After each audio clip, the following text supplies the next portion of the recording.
देखा हम बता रहल हई ये गुडुआ अब कुछो न करे वाला है। अरे ओकर गुंडई के ना हम अदालत में टंगवा के आ रहले अरे हैं। हम कहा तनी विष्णु, हम तो ऐसा काम कहले बानी कि गुड्डू कबो रुंझुन के पक्ष में ना बोली। हाँ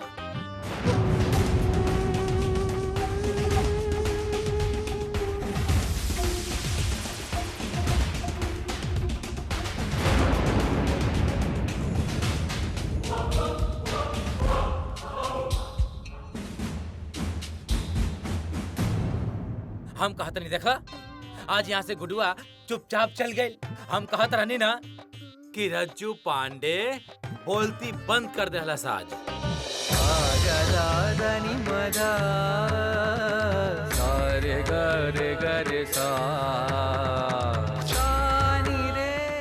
भैया दुकान बंद करी का?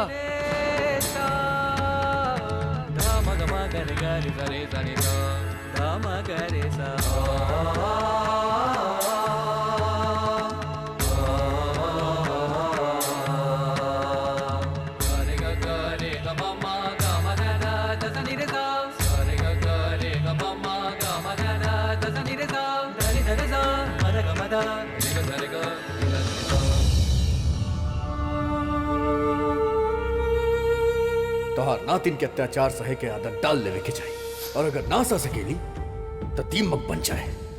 जैसे हमके खोखला करत जात पड़ी वैसे मामा मामी के भी खोखला करते। और 5 दिन के बाद बम, बस 5 दिन, 5 दिन के बाद वैसे ही सब कुछ करे के बना, तो फिर अभी से काहे ना।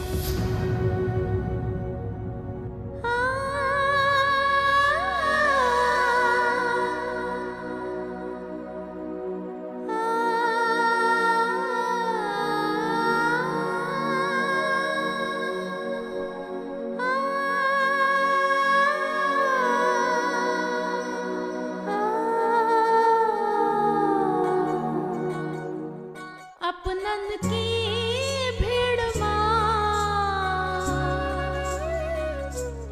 तू ढूंढे है कोई अपना, ख्वाबों की निरमा तू ढूंढे है कोई सपना, तू रहे है सबके साथ पर नहीं तेरे कोई संग, रंगों की धूप मां तू लागे है बेरंग, ओरे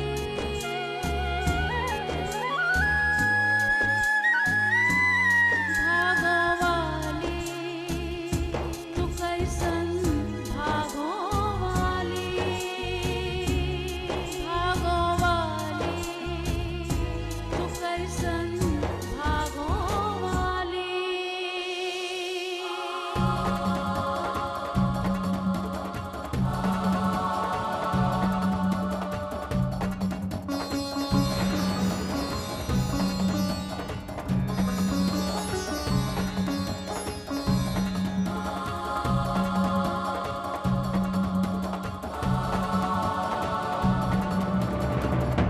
अरे बोझा रानी,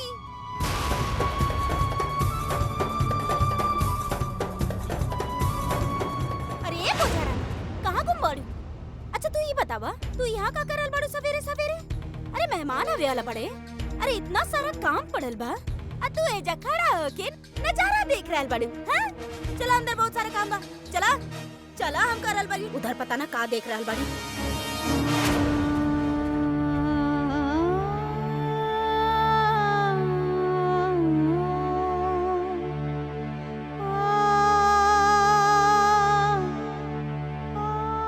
दिन चढ़ आयला लेकिन गुड्डू जी पता ना कहाँ है, पता ना रात में कुछ खैले पीले हैं भी कि ना, नाराज हैं तो हैं, लेकिन आय के कुछ खा पी लेती तो अच्छा होगा।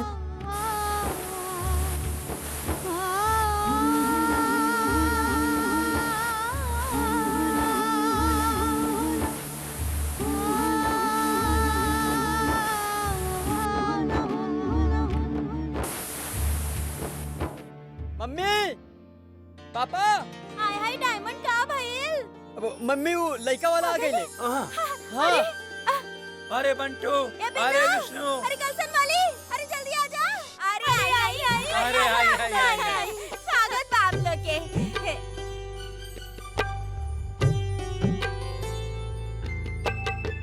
धन भाग हमारे जो फिर से आप हमरे घर पधारे। अरे आई ना आई। का बात है पांडे जी, ई बार तो पिछली बार से ज्यादा आवभगत कर रहा है। कहीं उससे ज्यादा बेइज्जती करे के इरादा था ना आपके? अरे भाई हम तो मजाक करत रहनी।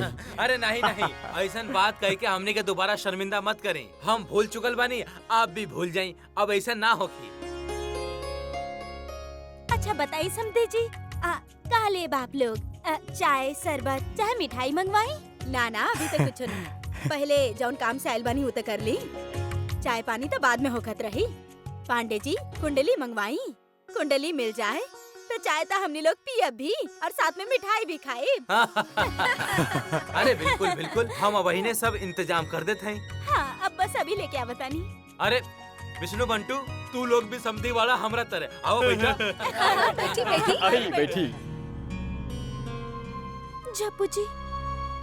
जप्पू जी के निशानी लेके हम केहू और से कैसे शादी कर सकेनी? अगर घर वाले लोग जबरदस्ती हमारी शादी करवा दे लेता तो का हुई? और फिर बाद में जब उनका के ये बात पता चली, फिर तो ससुराल वाले लोग हमरा के वहाँ से निकाल दिए। और मम्मी पापा वो लोग तो केहू के भी मुंह दिखावे के लायक ही ना रह चाहिए ना। हम ऐसा ना होके दे, हम ऐसा करता नहीं। हम ये बात जाके ना मम्मी के बता देता नहीं ना। अगर हम ऐसा कहीं नहीं था, मम्मी तो ये बात के बवाल खड़ा करती। हम चुपचाप शादी कर लेता नहीं, ये ठीक रही। चुपचाप शादी कर लेता नहीं, लेकिन हम चुपचाप शादी कैसे कर सके नहीं? देवी तैयार हो गए लो कि ना? अरे तनी देखी तो सही, हमार देवी कैसे लग रहल बड़ी।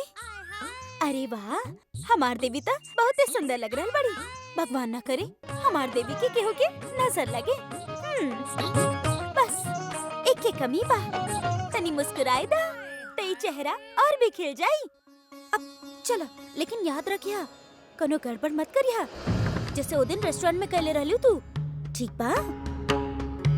चल रुका, कुंडली ले विदा।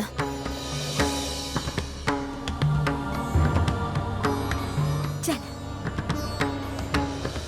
देखब हम अपन बेटी की शादी उहे रंगीनियत से करब कि पूरा कन्नौज देखत रह जाई। अरे भाई हम तो ये कहब कि ये तो हो ही ना सकेला कि हमार बेटी और आपका बेटा के कुंडली ना मिले।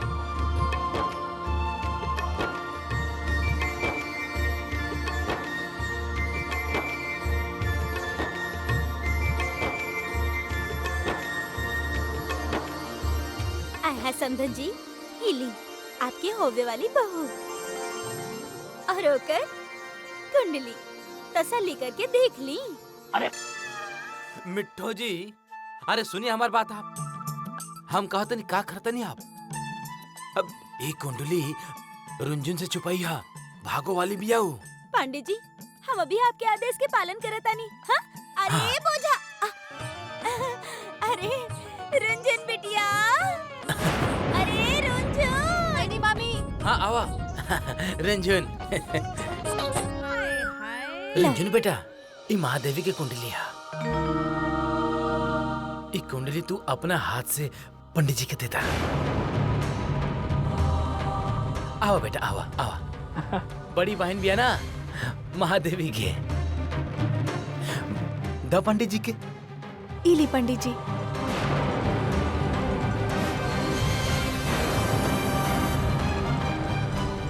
अब मिलाए इत्मीनान से।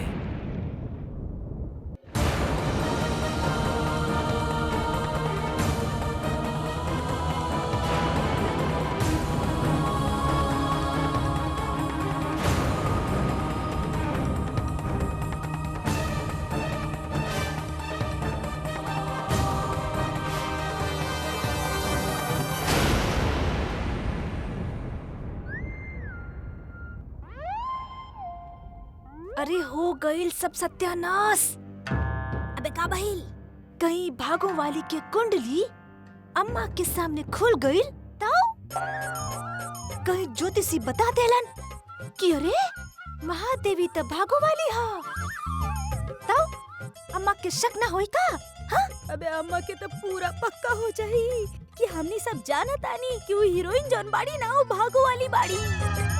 अबे बिल्लो दीदी, हमनी लोगन के ना कोनो तिगड़म भिड़ावे के पड़ी, नहीं तो ये जौन मिठो जीजी और रचू भैया हंस हंस के कुकुर मारतानी ना, उनका के चलते हमनी लोगन के रो रो के जिंदगी भर उठावे के पड़ी। ए बंदूक दुलाई कलसन वाली, कहा इधर खुसुर फुसुर करत हो? अरे खुशी का मौका है, सब लोग मिल बैठ के बतियाओ। तो अरे अम्मा, हमार कलसन वाली ना उहे बात करत रहनी कि पांडे परिवार के परंपरा हा, शुभ काम में विधवा के सामने नेखे होए के चाहिए। अब सकुन हो खेला तो भूल गई नी का? आप तो सुहागिन बानी नाना, ऐसे छुआछूत मुचेबू और कुछ ऊंच नीच हो जाई हमनी के देवी की किस्मत के साथ, तब का होई अम्मा? अच्छा ठीक है, हमसे भूल हो गई, हम जाते हैं यहाँ से।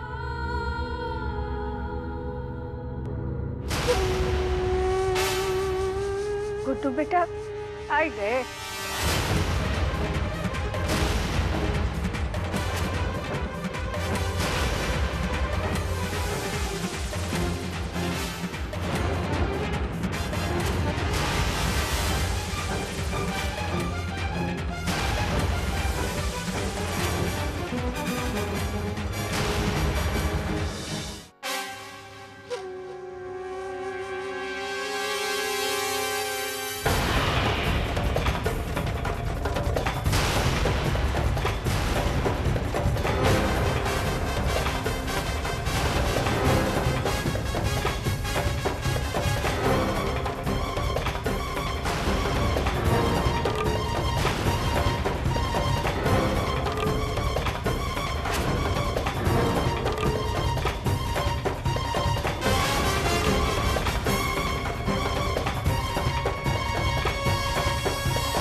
अरे हम कहा था नहीं हमारे प्यारे समधी जी, अरे गुड्डू से अब डराए के कोनो जरूरत नहीं है। अरे हम एकर सागरी गुंडागर्दी निकाल देले बानी और हम रज्जू पांडे जौन कुछ कहेले वही ही करेला। आप निश्चिंत रहें। रुंझुन बेटा, जब तक पंडित जी कुंडली देखत बानी तब तक मेहमान लोग खातिर चाय नाश्ता का प्रबंध कर दा। जी मामा।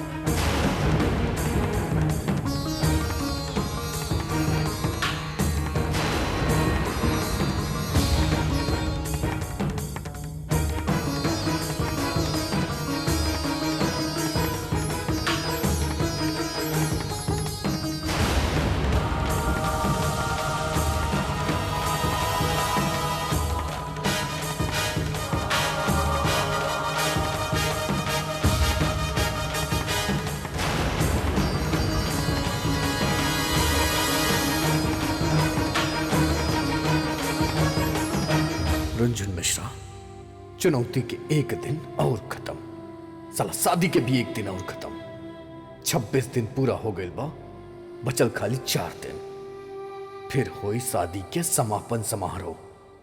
देखत जाओ।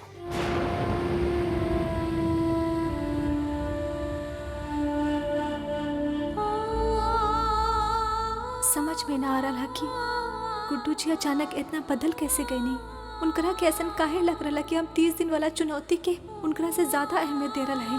अब हम इनकरा के कैसे समझाएं कि जो वो सोच रहा है वो सही नइखे हा, कुछ तो भइल हा, वरना वो ऐसा नइखे करत।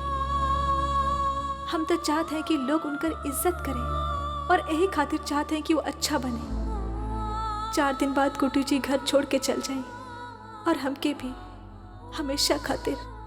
हाय हाय रुंझन बिटिया, अरे रुंझन बिटिया, अरे चाय कब बना के लेबू? लागत है ना कि आसाम से चाय लेके आई तब बनाई। कुंडली मिला के देख लेनी हम, कौनो मेल नहीं खे। का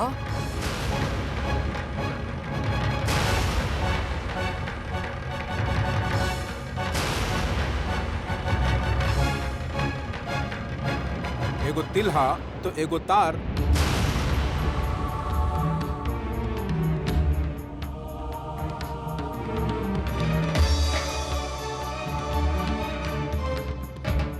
पांडे जी हमके आज्ञा दी, जब कुंडली ही ना मिल रहा है तय शादी ना हो पाई।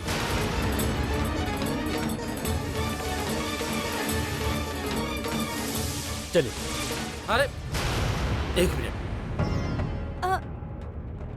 है पंडित जी, तनी एक बार गौर से देखी ना।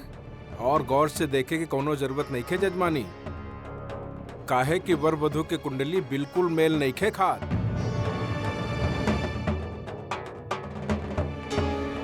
और हाँ, एगो बात पे ध्यान दी ही आप लोग, कन्या के कुंडली बहुत ही गुणी बा।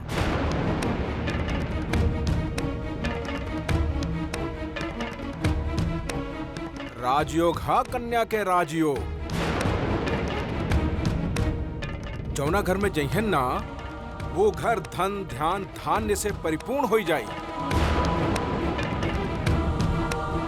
मिट्टी के भी छू दे तो सोना बन जाई। कन्या भागो वाली बाड़ी भागो वाली।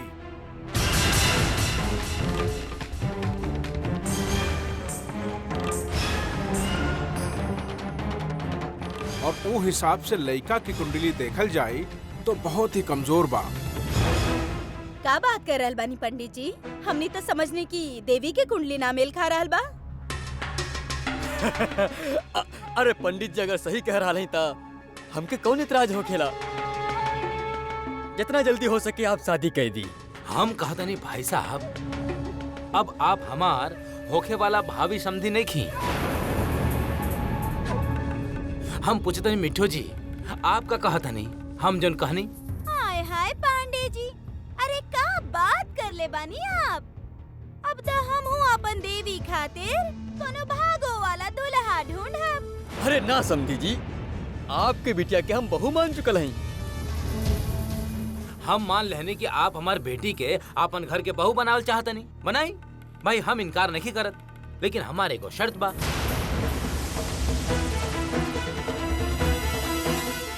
हम लेन देन कुछ भी ना करब, मतलब हम दहेज ना देब।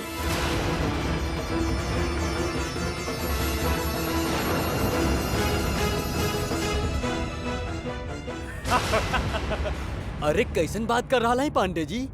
अरे लेन देन दहेज ये सब छोड़ी। अरे आप अपन जिगर के टुकड़ा हमके दे रहा है भाई, तो हम का करब ई सब? देखी भगवान के दिहल हमरे पास सब कुछ बा। पंडित जी जरा अच्छा सा मुहूर्त निकालिए आप।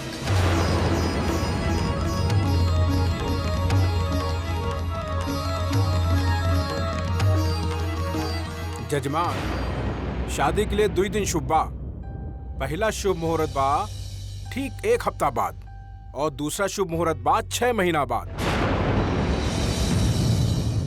हम कहता नहीं पंडित जी, हम चाहे ना रज्जू पांडे, अरे हम तो अपन बेटी के ब्याह 1 दिन में कर सकीले, लेकिन शादी ब्याह के मामला है ना, अरे भाई मेहमान आवे के चाहिए, सजावट होके के चाहिए। अरे रज्जू पांडे के बेटी के शादी है भाई, इत्र के व्यापारी के, तो शादी धूमधाम से होके के चाहिए भाई। यही खातिर 6 महीना के समय ठीक बा।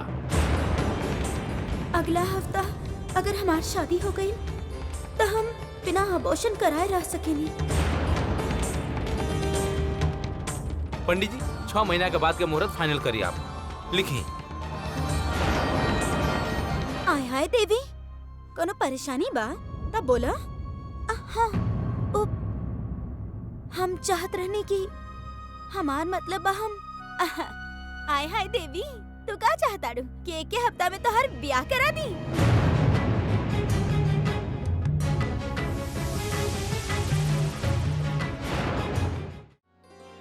आय हाय देवी, तू का चाहताड़ू कि एक के हफ्ता में तोहर बियाह करा दी?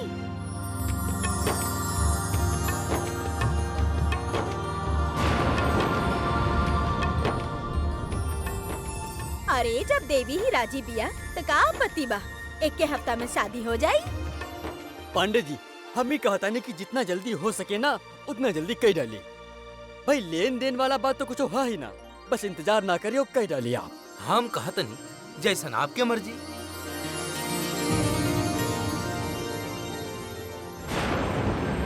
अरे विष्णु बंटू, अरे भाई मिठाई दो। अरे झुंझुन बेटा, अरे चाय दा मेहमानन के भाई।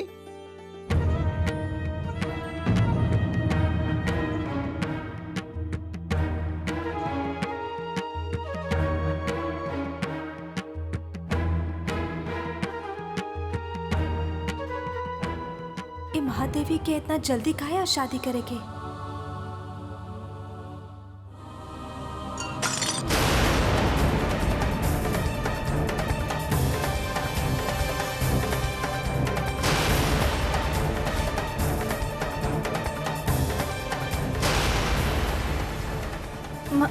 माफ कर दी। है बोझा रानी, अरे सारा पाप के बोझा हमरे खोपड़ी पे डालबू का? अरे जब तोहार ध्यान कहीं और रहे तो तू काहे देलू हमार दामाद जी के हाथ में चाय की प्लेट? आए बोला। अरे तोहार ये जो करम बना, अरे वहाँ स्वर्ग में बैठे बैठे तोहार माए बाबूजी देख के उनकर आत्मा जुड़ात होई। आपके यहाँ के ई लेकी कोनो न कोनो कांड कई ही देवेली। अरे ई बार कुछो ना मिलल तो चाय गिराए के हमार बेइज्जती कर रहा है। अब खड़ा होके मुंह काहे ताक रहल बाड़ू? अरे जा जाके सफाई करा।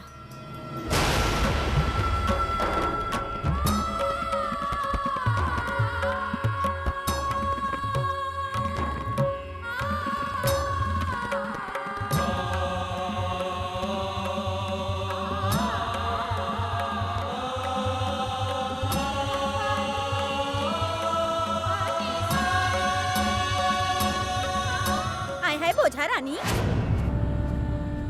अरे बड़ा जल्दी छुट्टी ले लूं। अरे ठीक से देखा कहाँ सफाई करे के बाहर।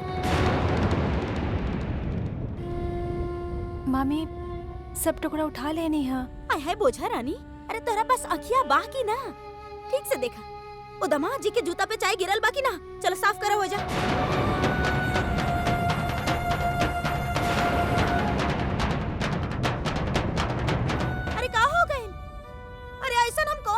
कह देनी कि तोहर गला से नीचे उतरिए ना रहल बा। देखा हम कह रहल बानी ना कि साफ करा तो साफ करा। जा साफ करा अपन साड़ी से।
पांडे जी,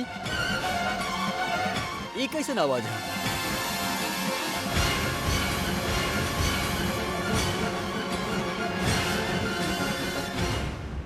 हम अभी जाके देखा था। अरे आप निश्चिंत रहे, रुंझुन गलबाड़ी सब देख ली। आप ली ना मिठाई ली। का भाई ये सब आप ठीक तो है ना?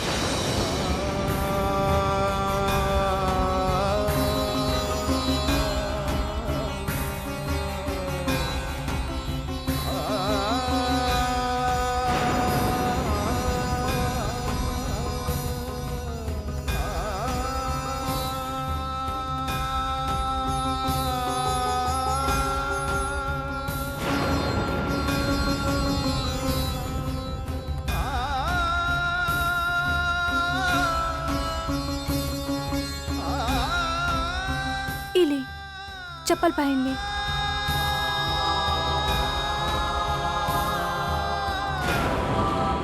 खून? आपके चोट आइल का?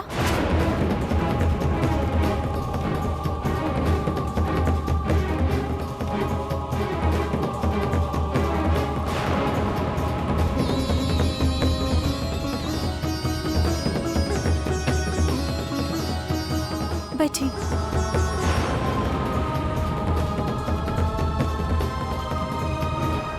बैठी ना। बैठी।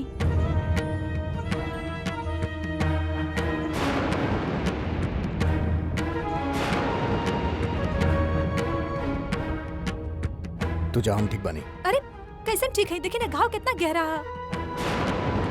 तोरा चिंता करे की कोनो जरूरत नहीं है। मामूली से घाव ठीक बा, तू चल जा। बचपना मत करी, हमके यहाँ दिखाई। सुनाई ना दिहल हम का कहनी, मामूली से घाव बा, ठीक बा, तू चल जा।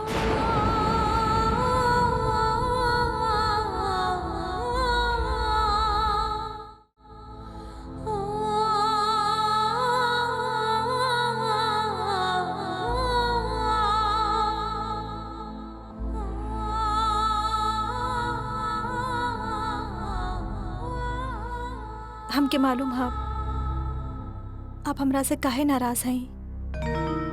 ओ कैलेंडर वाला बात के लेके नाराज हैं। देखिए आपके बतावत है हम वो कैलेंडर काहे बनैली हैं, तारीख पर निशान काहे लगैनी हम। हमके कुछ बतावे के जरूरत नहीं है, ना ही हम कुछ सुने चाहत बानी। ससुर तोहार चिकना चुपड़ा बात में ना आवे चाहत बानी। पहले बहुत मीठा मीठा बात कर चुकल बाड़ू, अब ना आवे चाहत बानी। अब वापस शकल मत दिखाइए दोबारा।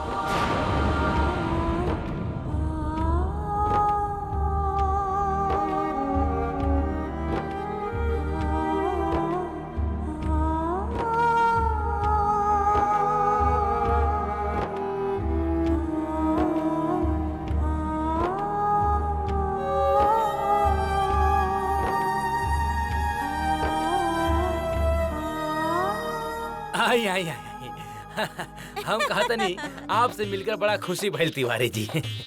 और हम ये बात शर्त लगा के कहता नहीं कि आपके भी हमसे मिलकर बहुत प्रसन्नता भइल होगी। आय है समधी समधन जी, आप दोनों की जोड़ी ना वो फोटो वाले सिया राम जी के जैसन बा। सियार सियारनी के जोड़ी मौका मिलते हुआ हुआ करे लागत आड़ू। बस आप लोग ऐसे ही मौका देते रही, हमने भी ना कोनो परमार्थ करे में पीछे ना हटब। और दामाद जी तो बिल्कुल आप ही लोग पे गए बड़े। लागत लड़का वाले आयल हैं, वो भी पूरा परिवार के साथ। अच्छा भैल महादेवी तोरा के भूल के शादी करे के निश्चय कर ले ली।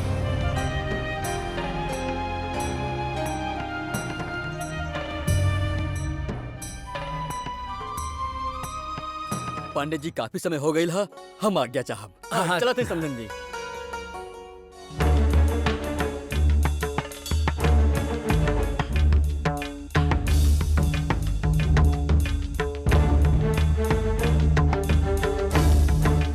आप ना हमरा के फोन जरूर करी हा। जी ठीक है।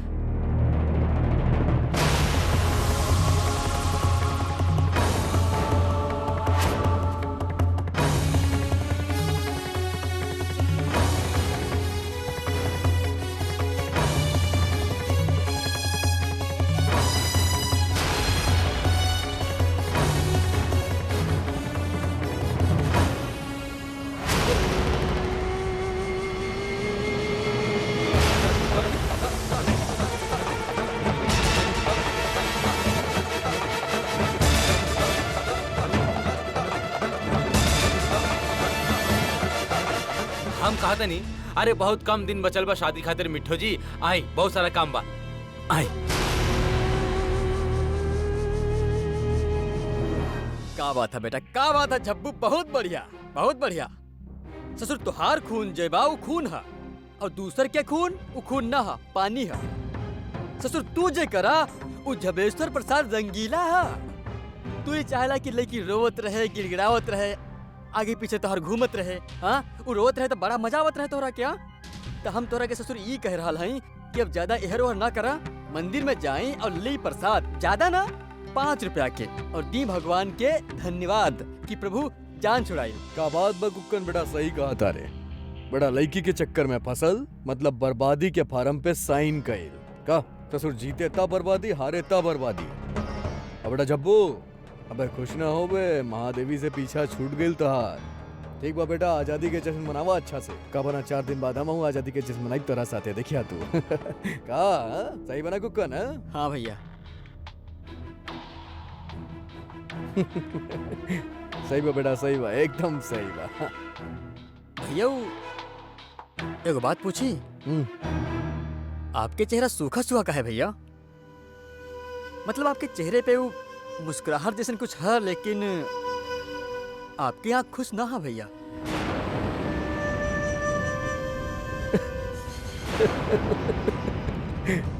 हाँ, कुक्कन अबे बहुत समझदार हो गए बड़े। हाँ, अबे हमार मन के बात पढ़ ले वेले। हाँ। अबे टेंशन ना ले, सब सही बा। हाँ?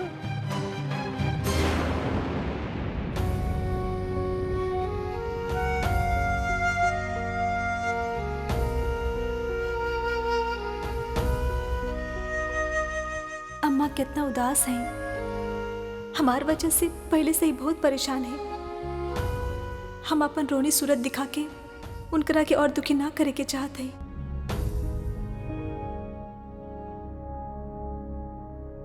तू हो ना अम्मा, देखा ना, छोटा छोटा बात के पूरा मान जात हो। अरे मामी लोगन के ते बोले के तरीका ही ऐसा ना ना, काहे उनकर बात पे ध्यान दे रहा हो? जानत है बिटिया, ध्यान नहीं देवे का चाहिए, लेकिन का करे, मन मानत नहीं। आज तक हम जो कहे वही लोग सुने हैं, किए हैं, लेकिन आज जब रत्ती भर बात कोई बोल देते है तो दुख होता है बिटिया, और कुछ नहीं। अरे अम्मा, हम सब समझत हैं, लेकिन हमके एगो बात बतावा, तू ही तक कहत हऊ ना कि बात पे ध्यान मत दा, ई कौन कितना तोहार ख्याल रखेलन, बल्कि ई सोचा कि तू केकर कितना ख्याल रख सकेलू। मामी लोग के बात के बुरा मत माना, चला खाना खाला। अरे खात है, रखो। पहला हमका ये बताओ, का हुआ, वो लड़के वाले है कि गाय, अब वो कुंडली मिली कि नहीं? वो लोग तो चल गए ना अम्मा, दिन तारीख भी तय हो गई। ब्याह कब का पड़ा? अम्मा पंडित जी बोलन कि 7 दिन बाद के तारीख अच्छा रही। का 7 दिन बाद? ये तो बहुत ही जल्दी है, कितना तैयारी करे का पड़ी, कैसे होई ये सब? उता हमू सोचत रही अम्मा, जल्दी तो बहुते है, लेकिन पंडित जी बोलन कि एकर बाद शुभ मुहूर्त 6 महीना बाद के है, और महादेवी भी तैयार है शादी खातिर। चलो ठीक है, जितनी जल्दी निपट जाए वही अच्छा। ये दिन भी आए क्या, हमारी देवी भी बेटा हो चाहिए। लेकिन हम सोचते हैं कि 7 दिन बाद एक डोली का है, ये घर से 2 डोली विदा हुई है। 2 डोली? और नहीं तो का। अरे बिटिया, तुम हो जाओ और जाके अपना संसार बसाओ अपना ससुराल में। देखो बिटिया, जब तुम्हारी शादी हुई रही तो बात और थी, तुम और गुड़वा एक दूसरे को पसंद नहीं करत रहे, एक दूसरे को समझत नहीं रहे। यही लिए हम सोचे गुड़वा तुमको परेशान करी है, यही लिए हम उस शर्त रखे रहे, क्योंकि घर जमाई बने का पड़ी। लेकिन अब तो बात और है ना, तुम और गुड़वा एक दूसरे को समझत हो, जानत हो, पसंद करत हो, तो जाओ बिटिया, गुड़वा के साथ अपना जिंदगी सुखी से रहो, अपना घर बसाओ, संसार बसाओ अपन। लाओ खाना जाओ। हे भगवान, अब का करी हम, कैसे बताएं अम्मा के कि का चल रहा हमारे बीच में।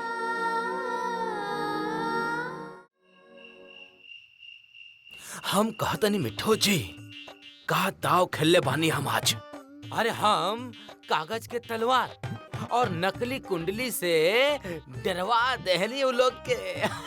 सोचा मिठू जी, अरे दहेज ना देवे के पड़ी हमनी के। आय है पांडे जी, अगर आप कहीं तो डायमंड के भी बिया लगे हाथ करवा ही दी। हम कहते नहीं मिठो जी, अरे कैसन बात सोचता नहीं आप। अरे हमार बेटी महादेवी के शादी में 1 हफ्ता का टाइम बचल बा और कितना इंतजाम करे के बाद जानता नहीं आप। अरे पटाखा खरीदे के बा हमरा के, हाँ, और अच्छा भोजन बनवाओ के बा हमरा के। अरे हलवाई लोग का प्रबंध करे के बा मिठो जी। हम पूरा कन्नौज के खाना खियाए, अरे पूरा कन्नौज के। अरे रज्जो भैया, मिठो भाभी, अरे इतना बड़ प्लान ना बनाई कि असली काम ही अदालत में टंग जाए। अभी के फिक्र करिए आप लोग, अभी के। हाँ, अरे एकरा का कहल जाला विष्णु पांडे, हमार छोट भाई। देखा कितना चिंतित भाई हमार बेटी महादेवी के यानी अपना भतीजी के शादी के। इतना हमरा शादी में भी इतना ही चिंतित रहे। वो तो हमार साली इनके भाव ना देला, वरना आज कलसन वाली एकर पत्नी ना होखी। लेकिन जौन भइल अच्छा भइल। अब देखा यही खातिर यहाँ आइल बा हमार बेटी महादेवी के शादी खातिर कि एकरा के और हमरा के का तैयारी करे के बा, है ना विष्णु? बेटा बेटा ना, आप गलत दलील दे रहा है। हम यहाँ कोनो शादी फादी के बात करे ना आए हैं, बता रहे। हाँ, जे चीज लेल जाले ओकरा वापस भी तो कइल जाले। अबे हाँ, अरे हम कहतनी भाई, हम तो हमेशा देवे के सिखले बानी। और वैसे भी तू हमार छोट भाई बड़ा, बोला का चाहे तोरा के, बोला। अरे उहे रुंझुन के भागो वाली कुंडली जे मिठो भाभी जी ई कलसन वाली से लेके आयल रहे ऊ। अबे हाँ, अरे बस इतना सा बात। हम कहतनी मिठो जी, अरे भाई दे दे कुंडली। हाँ, अरे लेके भाई आई। कुंडली के कहा तहरा पास रहे या हमरा पास रहे, सब हमरे ही तबा। अरे कुंडली के लेवल देवल तो चलत रहेला। लेकिन जे कुंडली ले ले रही ओकरा वापस हाँ, करे के तो अरे- फर्ज बने अरे ना। देत है भाई, अरे दे दे ला। अब हम का कहता नहीं, अब हमार बात ध्यान से सुना। अब तू आ ही गइल बड़ा तो फैसला कर हल जा भाई कि शादी में तोहरा का करे के बा और हमरा का करे के बा। देखा भैया, रजो अब- भैया, सुने के ही है ना हमके। देखिए अभी हम ध्यान से ना सुन पाए, काहे कि आप जे कुछ भी कहब वो सब कुछ अदालत में टंग जाए। कहे कि हमके अभी बहुत नींद आ रहा है, बहुत समय हो गया। कल सुबह सुने थे आपके बात। चला कलसन वाले। हाँ, सुबह हाँ, 7 हाँ, बजे चाय पे।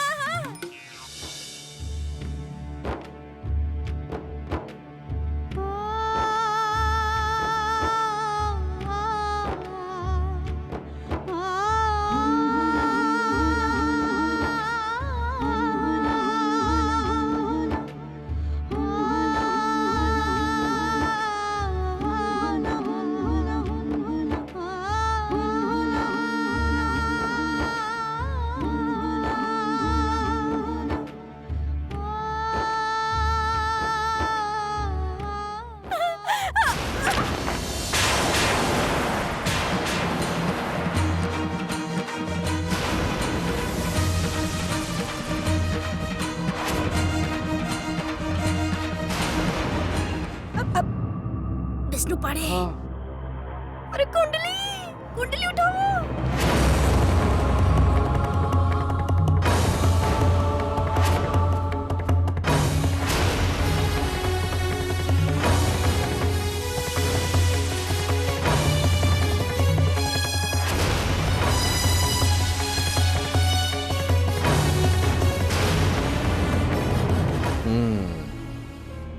रुंझुन मिश्रा के कुंडली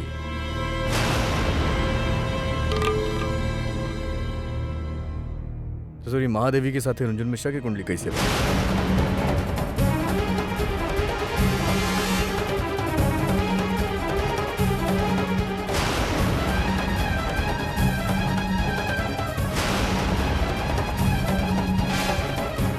काबाई कुंडली में लघु धनु है।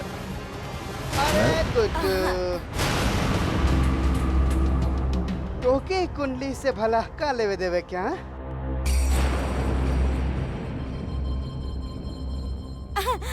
अरे एकदम विष्णु पांडे सही कह रहल बा। मन करता 4 दिन के अंदर चिड़िया के जैसन फोर हो जाई। तो का करी कुंडली उंडली देख के। वैसे भी गुड्डू 4 दिन के मेहमान के 40 तरह के पकवान ना खाए के चाहिए। मामी ई कैसन बात कर रहे हैं आप इनकरा के 4 दिन के मेहमान काहे कह रहे हैं? बिना सोचल समझल आप लोगन कैसन बात ना करे के चाहिए। हम काहे बिना जाने समझे कुछ भी बोला? अबे 4 दिन में तू सरत हार जेबू। अरे जन गुड्डू बना ये घर छोड़ के भाग जाई। लेकिन आपके कैसे? अरे का नाटक लगा के रख ले बाड़ू हीरोइन। अबे हमरे सामने तो सब कुछ कहत रहलू और अब गुड्डू के सामने अनजान बनताड़ू। अबे जाना ताड़ू गुड्डू हीरोइनिया आके हमसे ये सब कहत रहली। अबे 1 महीना के अंदर ना ये गुड्डू के 4 साल के बच्चा ना बना देनी ना तो मामी हमरा के कहिया। ओ समय तो हीरोइन बहुत मटक मटक के कहत रहलू कि गुड्डू के ना मामी हम अपन कहानी उंगली पर नचाईब। मामी हम कब बोलने ऐसे? अगर हम झूठ बोला था नी तो हमरा की कैसे पता चला कि तोहार और गुड्डू के बीच में शरत लगल बा? अबे जाना ताड़ गुड्डू ई ना हमने के अपन कमरा में ले गइल रहली। हाँ? और हमरा से कैलेंडर मांग ले रहली। कहत रहली ना कि मामी हमरा के कैलेंडर दे दो हमरा के निशान लगावे के बा। पता था चले कि गुड्डू के पालतू बनावे में और कितना वक्त बचल बा। हम कैलेंडर कब मांगने आपसे मामी? देखिए ये सच नहीं कि हम ये सब सच नहीं खे। कई लोग झूठ बोला तारे। अरे ये लोग के कैलेंडर के बारे में कैसे पता? निशानी के बारे में कैसे पता कि तू कैलेंडर में निशान लगे ले बाड़ू? और शर्त के बारे में कैसे पता ये लोग के? जवाब दो।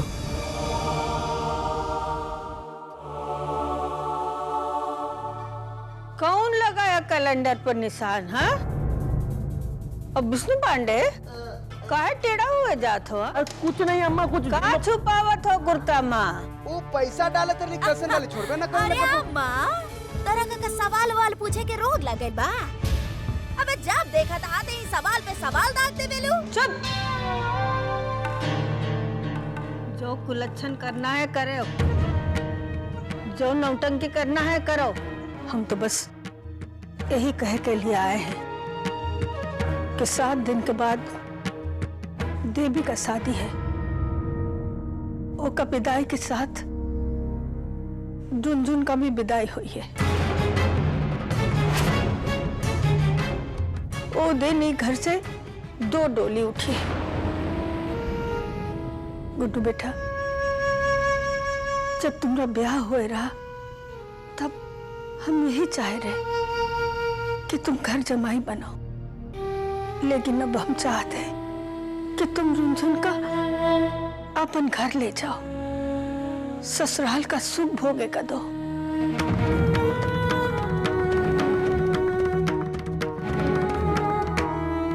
गुड्डू बेटा तुम समझत हो ना? हम भी बिटिया बहुत तकलीफ देख ली है, बहुत कष्ट उठा लिया है। अब वो कल ले जाओ, अपन घर ले जाओ।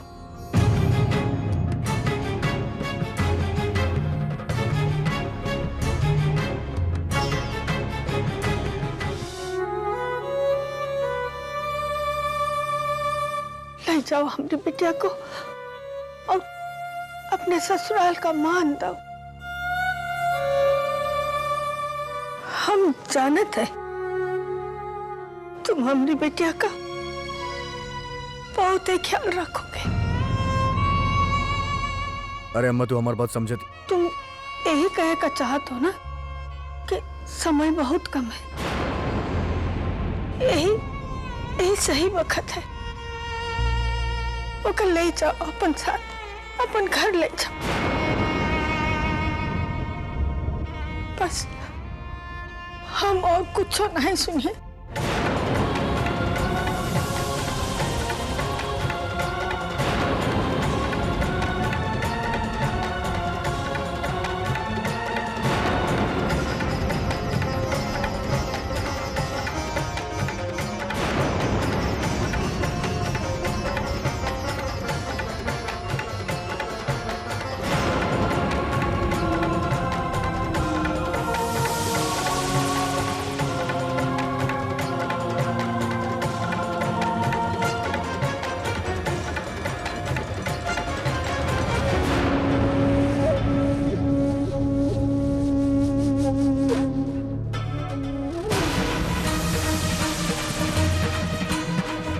गुड्डू जी रुकी ना हमारी बात तो सुनी रुकी तो सही। चुप ससुर, एकदम चुप। ससुर पूरा कन्नौज के बच्चा बच्चा के मालूम बा कि तहरा और हमरा बीच चुनौती बा। अम्मा के कैसे ना मालूम? अम्मा विदा करे के बाद कहे कहा तनी कि हम 4 दिन के मेहमान बनी। ससुर तहरा और हमरा बीच कोनो संबंध नहीं के। गुड्डू जी देखिए, हम अम्मा की बात ना बता सकते थे। अम्मा के बहुत ठेस पहुंची। हमारी बात की यकीन करी, हम सच कह रहे हैं। तोहार बात के यकीन करता नहीं। हम केहू के कुछ ना बताई हा। मामा मम्मी जी बोल रहा है ना, सब अपन मन से बना के बोल रहा है। हम कुछ ना कहनी। अरे ससुर, मामा मम्मी के तैसी हम क्यों लोग से कोनो मतलब नहीं के। हम तोहार चरित्र के नहीं की समझ पाओ, तोहार दोहरा चरित्र के। ससुर तोरा मन के अंदर का चलत बा हम ना जान पावेली, कबो जान ना पाई के का बा। ससुर हम पूरा कन्नौज के अपना इशारा पे नचावेली और तू गुड्डू शुक्ला के अपना इशारा पे नचावेलू। कैसन बात कर रहा है? हम आज तक जे कुछ भी आपके करे के कहनी हा, वो में हमार कोनो स्वार्थ ना रहे। हम बस ये चाहते हैं कि लोग आपकी इज्जत करें और केहू के दिल ना दुखे। ससुर हमरा दिल के फिक्र ना करा था ज्यादा ही अच्छा बा, और दिल के बात ना करा था बहुत अच्छा बा। हमके तो समझ में ना आई तोहार दिल के बात। और ससुर तोहार मामा मम्मी की किस पता चल गई? ससुर भगवान बाड़े, अंतर्यामी बाड़े, सब कुछ उनके अपना आप ही पता चल जाला। ये सब तोहार चाल बर जुर्म मिश्रा हम अच्छा तरह से समझे। तोहार षड्यंत्र। एक काम करता नहीं, अभी अम्मा के पास जाता नहीं और तोहार सारा षड्यंत्र अम्मा के बयान कर दे। बीच में बताइए।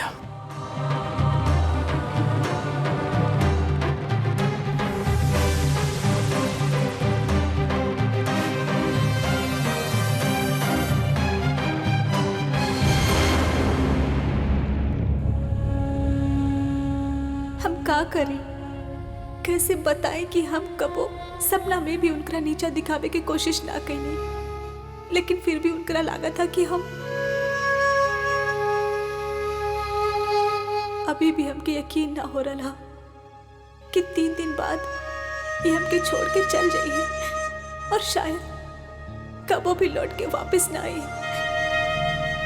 अब तो लगा था सब खत्म हो जाए। अबे विष्णु पाड़े, अगर हीरोइन घर से चल जाइए ना, तबे तबाही हो जाई, सब सत्यानाश हो जाई। अबे हिया से लेके कलसन तक ना सब उजड़ जाइए, समझ लो। अरे कलसन के भोंपू, साला इतना जोर जोर से काहे बजता रू रे? अबे विष्णु पाड़े, अरे कलसन हम के बारे में सोचना अरे पड़ेगा, हम बोला कलसन के बारे में हम बोला कहा जरा। था चुप रहा। अरे तू लोग तो इतना जोर जोर से लड़ता बड़ा। अरे जब देखा जब झगड़ा ही करता रहा तू लोग। ये गुप्त मीटिंग है, गुप्त। तू लोग सब गुप्त बात बाहर उछालता रहा। अरे पांडे जी, अब ई सोचे के बा कि का करी और कैसे करी कि अम्मा के प्लान फेल हो जाए, कि अम्मा वो बोझा रानी के घर से विदाई ना करवा पाई है। हमके तक कुछ ना सूझ रहा है बिट्टू दीदी, अब हम का बताएं? अरे हम तो सपना में भी देखा था कि हमारे जेवर चोरी हो गई। अरे बिल्लो रानी बिल्कुल सही कहा तू, हमके भी ऐसा ही सपना आवत बा। लागत था कि दुकान में साड़ी के जगह अब खाली बरसाती ही बरसाती बचल बा। तो बिल्लो रानी कुछ करा ना, रुंझुन के रोक लेना, वरना पता बा का हुई कि हमनी के साड़ी और रज्जू भाई के इत्र अगर हमनी के फोकट में ही बेचल जाए ना, तो लोग कहिए बहुत महंगा बा। और विष्णु ता अदालत के बाहर खड़ा होके चिल्लाइए, भैया पैसा ले ला केस लड़वा ला, भैया पैसा ले ला केस लड़वा ला। तब वो केहू ना आई। अरे हम कहा नहीं, चुप रहा। क्या बोले थे? मतलब हम तीनों भाइयन के चारों खाना चित। अरे जरा देखी ता, हमार बंटू जी कितना सही बोल रहा है। अरे हम तो कह रहा है कि अम्मा के सब कुछ बता देवे के चाहिए 30 दिन के शरत के बारे में। तो 30 दिन खत्म तो ना रही है गुड्डू और ना रही शादी। अरे अम्मा के पता चल जाई ना 30 दिन के शरत, तो अम्मा रोएगा के ना गुड्डू से मेल मिलाप करवा दी है बोझा रानी के। हम कहा था नहीं मिठू जी, जैसन चल रहल बा ना वैसे ही चलेगा। ये गुड्डू बस अब 4 दिन में जाए वाला बा घर से, फिर रुंझुन यही रही सदा सर्वदा अनंत काल तक। जब ये सब रुंझुन मिश्रा से इतना नफरत करेले तो एकरा घर में रखे खातिर काहे बेचैन बाड़े? अबे अगर ई हीरोइन के कुंडली के बारे में गुडुआ के पता चल गई ना, तो हमनी लोगन के जौन गुड़ दिखाई दे रहल बा ना, वही पे गोबर गिर जाई। अरे पता तो समझ चले गईल रहे। अरे गुडुआ ना कुंडली ले रहे। हाँ वो तो पढ़े लागल रहे। आय है फिर? अरे फेनु का हम ओकरा पढ़े से पहले ही वापस झपट ले ली। अरे हम कहा तनी का जरूरत रहे तोरा का कुंडली लेवे के हमसे? अबे रज्जू भैया, तो का कुंडली हमने आपके पास छोड़ देती? अबे बिल्लो दीदी, अबे सही तो ये रहत ना कि मिट्ठू जीजी के खुद ही आके कुंडली वापस करे के चाहत रहे। आय है कलसन वाली, अब देवी के बियाह तय होके की खुशी में ना भुला गई नी हम। अब कुछ हो जाए, कुंडली तो तोहरे पास बाना बोझा रानी के। हम पूछे तनी विष्णु, तू रुंझुन के कुंडली अच्छा से छुपा देले बड़ा ना? रज्जो भैया साला कुंडली के नो ऐसन जगह छुपैले हई, अगर साला हम को ढूंढब ना हमके भी साला न मिली। ढूंढा साला अदालत में टंग जाए सब। हाँ हम कहा तनी ई काम बिल्कुल ठीक कहला। हमनी के पास सिर्फ 4 दिन बा। ई 4 दिन में ऊ गुड्डू नाम के वास्तु दोस्त ई घर से सदा खातिर निकल जाई। ओकरा बाद रुंझुन के विदाई के प्रश्न भी शहीद हो जाए और फिर पूरा जीवन रुंझुन ई पांडे निवास के प्रकाशित करे। ससुरी कुंडली के राज का बा और ये कहत का बड़े ससुरे सबके सब। इराज पता चले पे कि गुड्डू शुक्ला अपन फैसला बदल दी। रुंझुन मिश्रा के घर से जाए काहे ना दे चाहे ले लोग। पता करे के पड़ी गुड्डू शुक्ला, पता करे के पड़ी।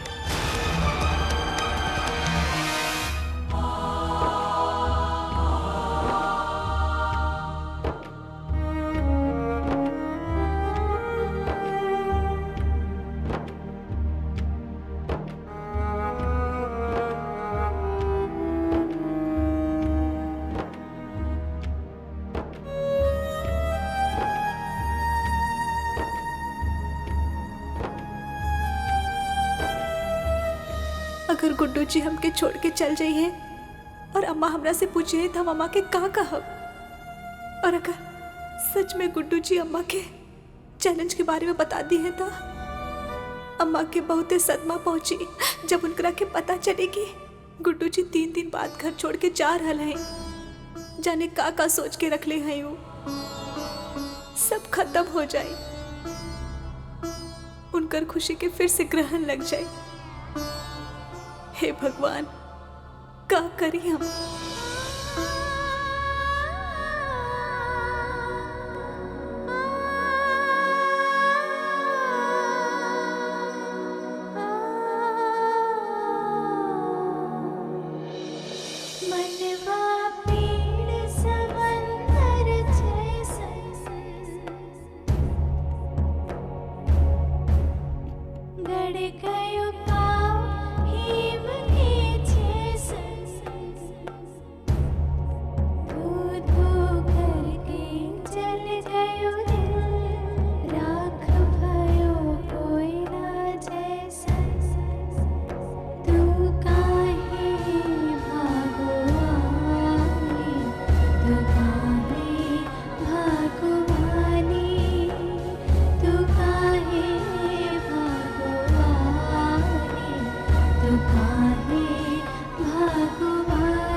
दिन के बाद हमारी बिटिया विदा हो जाइए, तब तो सब काम हमका ही करे के पड़े चाहिए। तो अब ऐसे आदत डाल ले और का।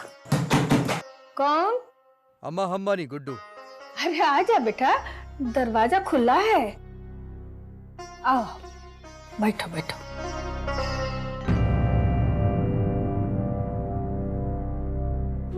क्या बात है बेटा?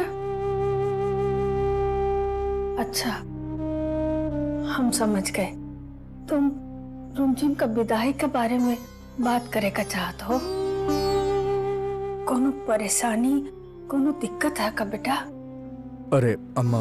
अरे तो फिर काहे परेशान हो? तो खुशी खुशी ले जाओ हमरे बिटिया को, और अपन संसार बसाओ। क्या तुम ऐसा सोचत हो कि विदा करके तुम रंजन को अपन छोटे से घर में कैसे रखियो? देखो बेटा, घर छोटा कि बड़े से कुछ नहीं होता है। आपन घर होता है, चाहे वो माटी का काहे नहीं हो। ना अम्मा जन तू कहा तारू सही बा, लेकिन हम ये बात ना करे आइल बानी। हम कुछ और पूछे खातिर आइल बानी। का? हम पूछे चाहत बानी के रंजन के कोनो कुंडली बा? कुंडली? रंजन का? ना ना, अगर बात बता दा, हमें कोनो राज वाज बता। कुंडली? राज? नहीं, कोई कुंडली नहीं है। तुम काहे पूछो तो बेटा? कोनो कुछ कहा का तुमको? ना कोनो कुछ कहलस ना, हम पूछने के कोनो राजोज के बात बता दो। अरे नहीं बेटा, ऐसी कोनो बात नहीं। गुनगुन की कुंडली तो है ही नहीं, और तो राज कहाँ से हुई? लागत बा अम्मा के कुंडली के बात भी नहीं खे पता। 30 दिन वाला चुनौती की तरह।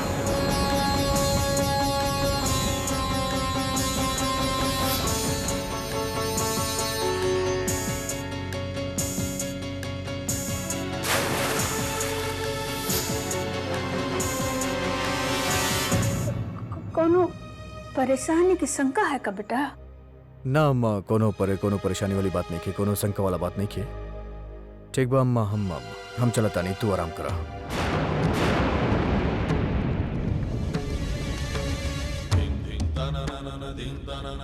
ये अचानक गुरुआ रंजन के कुंडली के बारे में काहे पूछत रहा? कहीं उनका पता तो नहीं चल गया कि हमरे रंजन भागो वाली है? नहीं, लेकिन ये बात तो ये घर में हमरे सिवा और कोई जानते नहीं। और वो कुंडली तो हमें नदी में बहा दिए थे। हाँ, तो फिर कुछ नहीं का कुछ पता नहीं है, कुछ पता नहीं। लेकिन गुरु काहे पूछा? कुंडली में कौन राज है कि नहीं?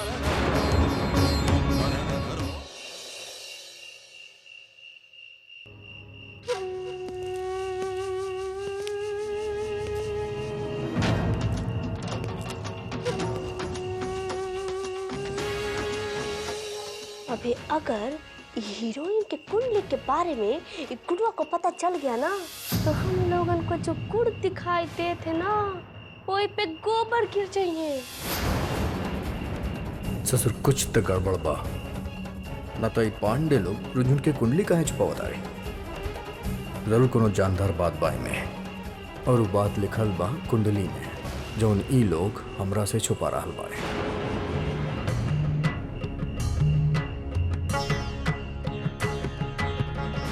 भैया, का भाई इतना रात के पांडे निवास में काहे बुलाइले हो? बड़ी मुश्किल से भैया कूद फांद के पांडे लोगन की नजर से बचा के तब जाके यहाँ पहुँचल हैं। कोनो देख लेते रास्ता में तो खामे खाम लफड़ा हो जाए। अबे ससुर, अपन चमक छड़ों से मिले आवत रहे तब लफड़ा ना होत रहे। हम बुला लेनी तो लफड़ा हो जाई। अब सुना तो नहीं, दोनों काम खातिर बुलाइले बनी तो रखे। मिशन की तैयारी करा, चलो। मिशन पे जा क्या? भैया, सिनेमा में भूत वाला सीन देखे रहनी, बिल्कुल सब कुछ वैसा ही लगा था, बस केवल मोमबत्ती की कमी है। कहा था दुकान से लेके आई। अबे ससुर, बकवास करता रे।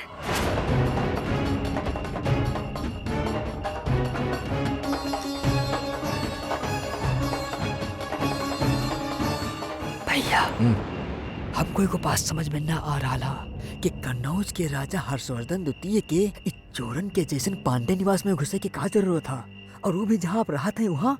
अबे कुक्कन का बाना कि चुरावे के बा कुछ चोरी करे के बाई खातिर चोर की तरह घुसे के पड़ी। चोरी करे क्या? बस एक काम करो, तू और जब्बू वो पूरा पांडे निवास झाँक ला, और कुछ छूटे के ना चाहिए। अच्छा। और कोनो भी हाल में पांडे जन के हाथ मत लग जाइए। लग गईले तो उ लोग तो मरबे करिए अगर हम भी मार मार के तहत थोबड़ा पचका दे। कुछ बतैबा हो कि का ढूंढे क्या कि ऐसे इहर उहर जात रहा हम। रुंझुन मिश्रा के कुंडली।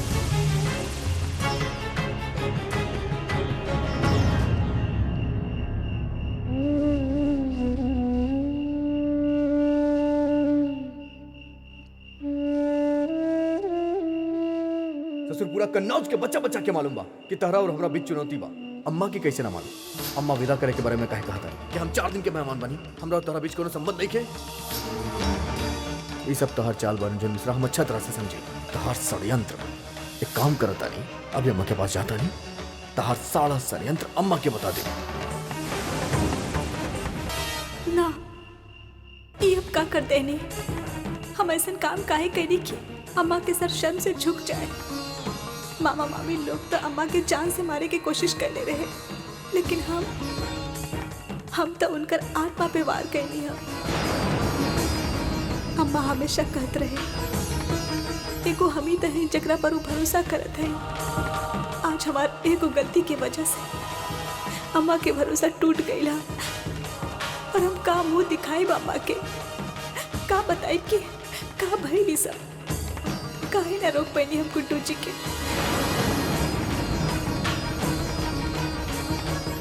ना अम्मा, हम तुम्हार बात भूलने ना है। तू ही कहा था ना कि सोचे से कुछ ठीक ना हो जाता, ओकरा खातिर हमके जतन करे के पड़ा था। तो हम अब हाथ पे हाथ धर के ना बैठे रहो। हम जानत है कि गलती हमारा, तो गलती की सजा भी हम ही भुगतब। हम आ रहे हैं अम्मा, हम आ रहे हैं।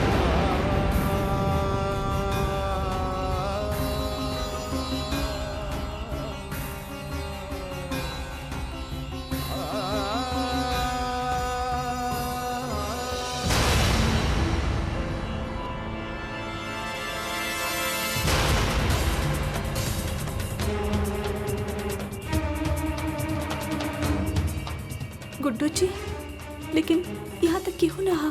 फिर हमके ऐसा काहे लागल कि गुड्डू जी जैसे ये कहे हैं।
ससुर आधा ड्रॉ में तो ताला लागल बा, चाबी कहाँ हुई? कहीं एक अंदर कुंडली तो नहीं की?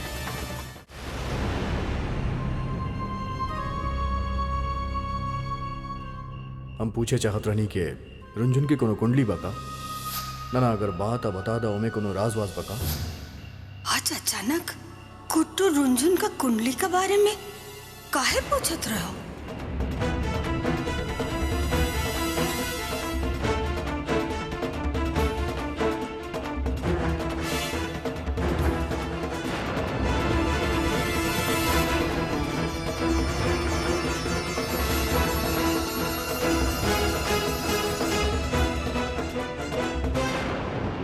अम्मा तो बहुत ही परेशान है। गुड्डू जी का कहले है अम्मा से इहो ना मालूम है।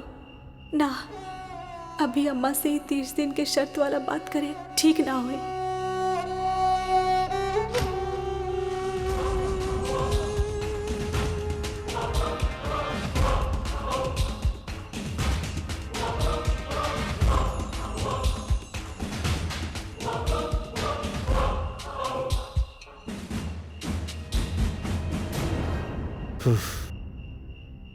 ई ससुर विष्णु पांडे बात बहुत कमीना, कहूँ ऐसा जगह छुपाइल हुई जहाँ केहू आए जाए ना। लेकिन ऐसा जगह बा कौन? भंडार घर।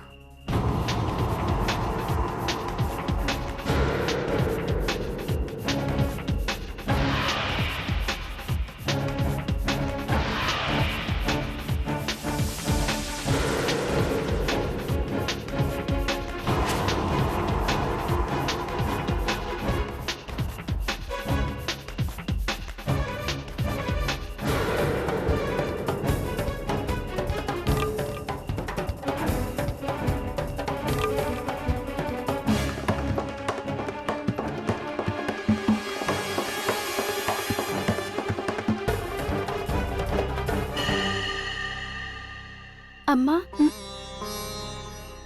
तू अभी तक सुतलू ना? का भाई? नहीं, कुछ नहीं, ऐसे ही नींद नहीं आ रही थी। लागत है रुंझुन का कुंडली वाली बात नहीं मालूम है। अच्छा हुआ। तुम काहे जाग रही है? जाओ बेटिया सोई जा।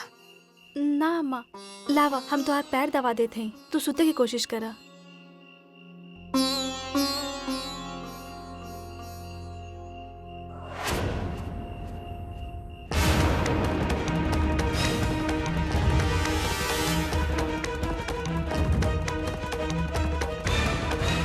सिर इतना बड़ा भंडार घर में ढोड़ी कहाँ कुंडली?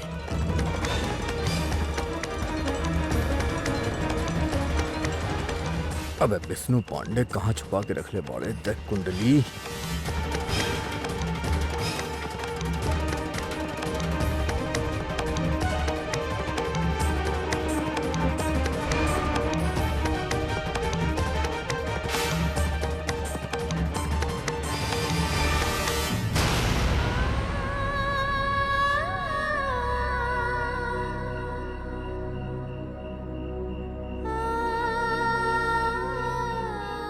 अरे बेटिया,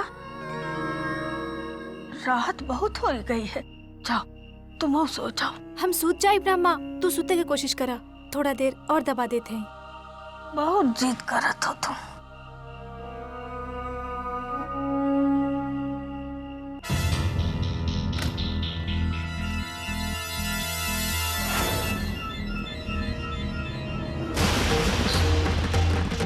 जब्बू जी,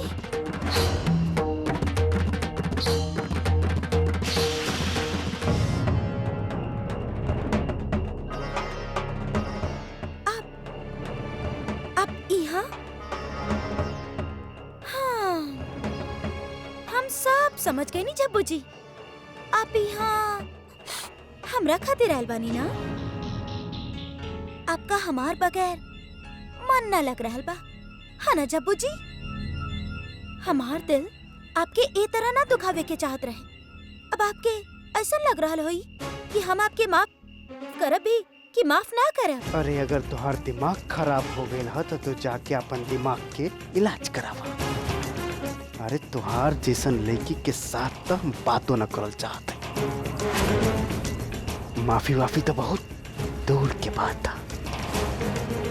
2 दिन पहले तू आके बोला कि तुहार पेट में हमार बच्चा, हमके फंसावे की कोशिश कर लो, लेकिन जब हम ना फंसली तो नया मुर्गा फंसा के शादी के लड्डू खात पारो। मतलब कि आप हमरा से यहाँ पर माफी मांगे ना आयल बानी,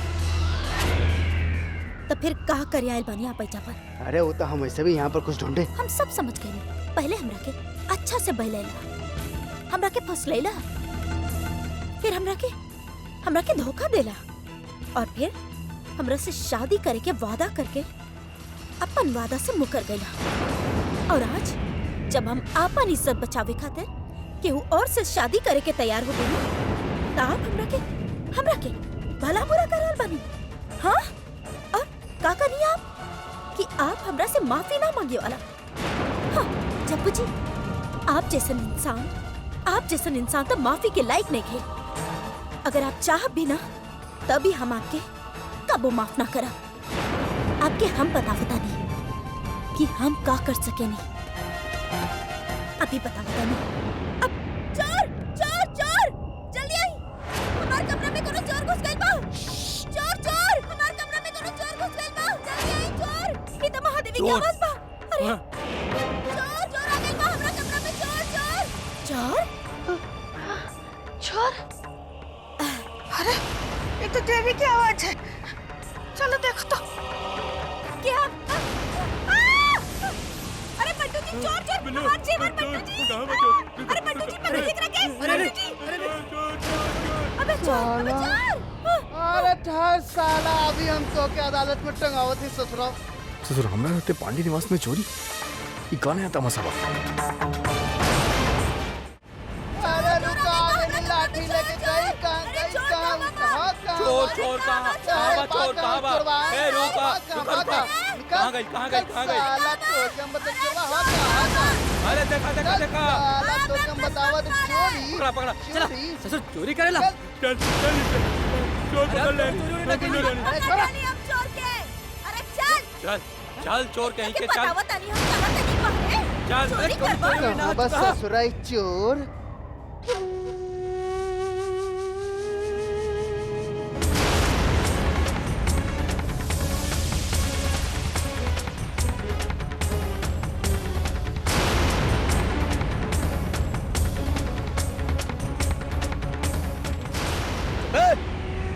का नौटंकी चालू बा?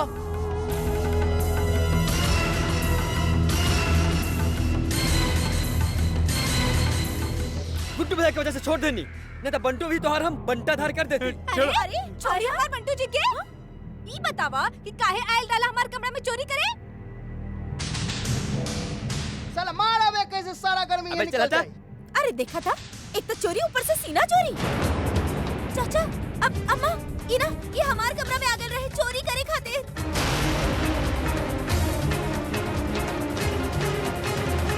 ससुरा चोरी करे आयल रही दोनों लफंगा। टंगी साला अदालत में ऐसन केस बनवाइब न जज भी जिरा न करी, सीधा जेल होई तोरा दोनों के ससुरा। तब तू लोग को पता चली कि पांडे निवास में चोरी करे के मतलब का होला। हाँ भैया बिल्कुल सही कहा तला। ये हमार तिजोरी के सामने खड़ा रहे कुछ अच्छा भाई कि बिल्लो रानी के नींद खुल गई और ये एकरा को पकड़ लेली, और नहीं तो सारा का सारा जेवर लेकर चल गई रही चोर कहीं का। अबे ओ काला छचुंदर चुप रहो। कान के नीचे बजाई सब समझ में आ जाई तोरा।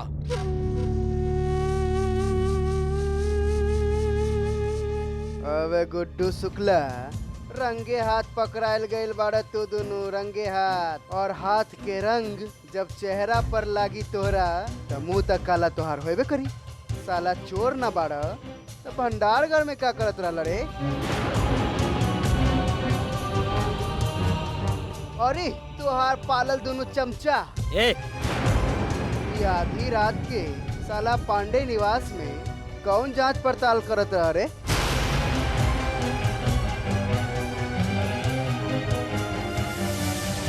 बोला गुड्डू शुक्ला।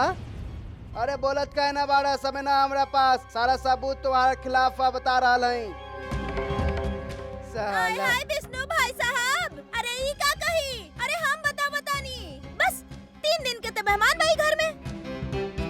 सोचा था कि बटोर ली जितना बटोर पाई हम। चट्टन के ईमान और धर्म जौन घर में खाई ना ओई जब पर जहर फैलाई।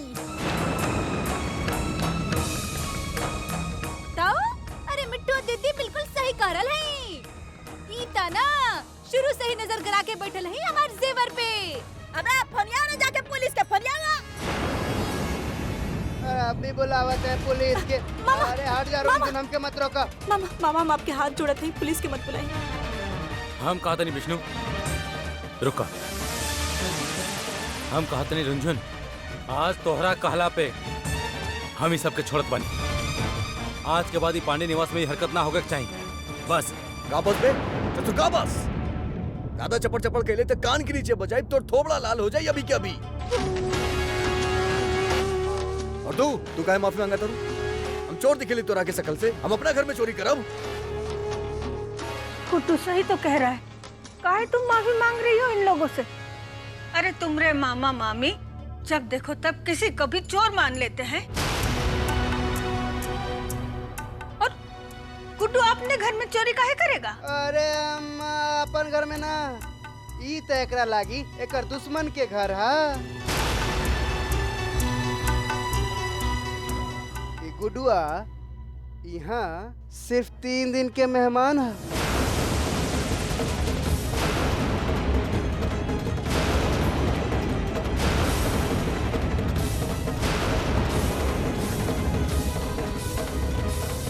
तुमरा ये जहर कोर्ट में उगलना, घर में नहीं।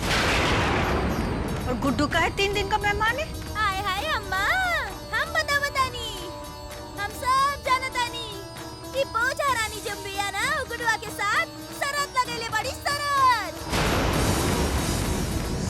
शरत?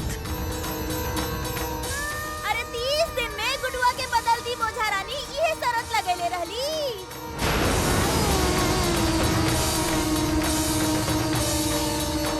और अगर गुडुआ हार जाई तो पांडे निवास के छोड़ के चल जाई। लेकिन अब का होई? गुडुआ तो बदलल बा ना। अब इस शरत पूरा होवे में खाली 3 दिन बाद चल बा। अब तो हर जमाए राजा जौन बाड़े, बस उनकर बोरिया बिस्तरा गोल हो जाए पांडे निवास से।